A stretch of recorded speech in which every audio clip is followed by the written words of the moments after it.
Okay, next we have our spirulina grains.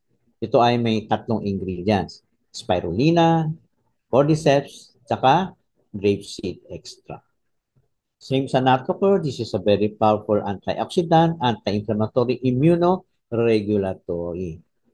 Same function ba sila ng natocor? Siyempre hindi.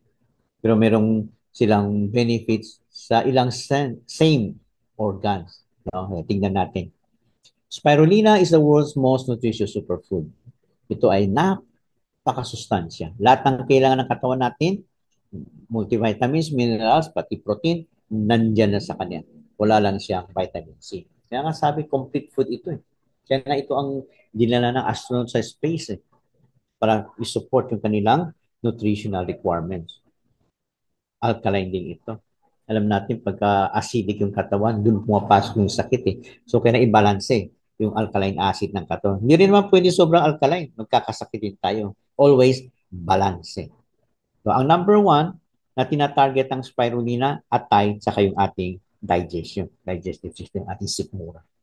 Although may benefit sa iba, no? Pero kinuha natin pinaka-main niya, liver, saka digestion. Na meron tayong cordyceps. Ang tawag dito ay winter worm summer grass. Bakit ito ang pangalan niya? Ganito kasi yan. Ito kasi cordyceps na to, ito ay galing sa caterpillar. Okay. Pag malamig na, dun sa bundok na Tibet, nag-snow dun eh. So susuot siya sa ilalim ng lupa kasi mas mainit sa ilalim ng lupa. Ang problema lang, susundan siya ng fungus. Kakainin siya, patay na. Pagdating sa summer, tutubo yung fungus sa ulo ng caterpillar. Ito ngayon yung cordyceps, kulay itim. Kaya nga tao sa kanya, the world's most expensive black mushroom. 25 to 60,000 kung doon mo bibilin. Yung raw, yung bagong ani, kumbaga, ganun kamahal siya. Ito, ginagamit sa China dati sa mga emperor, mga matataas na opisyalis, sa mga mayayaman kasi nga very rare, super mahal nito.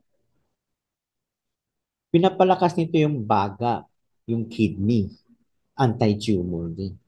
So kung meron kayong tumor sa katawan, check nyo na itong dalawa, natocor, saka spirograms. Kasi magkaiba ang function, although same ang target nila. Sabi natin kanina, the lungs support the skin. Kung may psoriasis ka, kailangan mo ito. Madalas ka ubuhin, madalas magkasakit sa baga, kailangan mo ito. Pansin nyo, no? Yung lungs support the skin. Tignan yung mga tao na may sakit sa baga o may hika. Very dry ang skin nila. No? Tignan nyo kung totoo yung sinasabi dito. Tapos i-share nyo next week. Now, kidney support reproductive system. Now, yung sexual function kasama dito. Kaya nga, gustong-gusto ng emperor ng China. Ang dami niyang asawa. Kailangan malakas yung kanyang sexual function. Di ba? Yung reproductive system niya, kailangan healthy. So kung ikaw ay babae na hindi ka mabuntis, kung ikaw ay lalaki, hindi ka makabuntis, tapos nagkakaroon ka ng erectile dysfunction, so, si Junjun matamlay na. Kailangan mo ito, itong cordyceps na ito, nasa ating spirulina grains. So kasama sa reproductive system, pati yung prostate, di ba? Sa babae, pag hindi regular menstruation, laging may dysmenorrhea. Para maiwas magkaroon ng problema sa ovary, sa uterus, kailangan mo ito, cordyceps na ito. Then meron siyang grapeseed extract. Ito hindi na kayo paliwanag. Alam ng lahat. Ang grapeseed extract ay mabuti sa puso. It supports the heart, maintain cardiovascular health, antioxidant, anti-inflammatory. So ano ang summary nito? Ano ang organs ng benefit? Lungs, heart, liver, kidneys. Ayun, no? Tatlong organs na pinag-aralan natin kanina, no? Para makawala ka sa hypertension, palakis mo yung heart, liver, kidneys. Nandito na sa ating spirulina gland. Lalo sa mga may hypertension, may sakit sa puso, gusto ba makawala sa maintenance? Ito ang kailangan.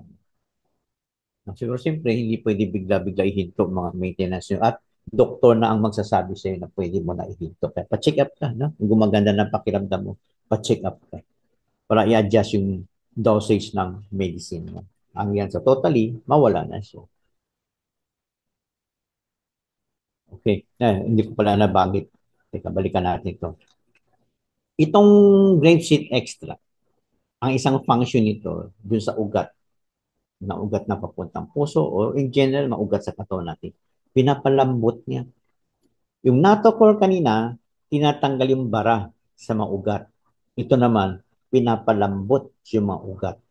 Bumabalik yung kaniyang elasticity. Para pag tumaas ang blood pressure mo, hindi puputok ang ugat mo. Ma-stretch lang siya. So, babalik siya sa normal pag bumaba na yung blood pressure. So, same, may benefit sa heart, pero iba ang function nila. No? Kaya kailangan i-take na dalawa.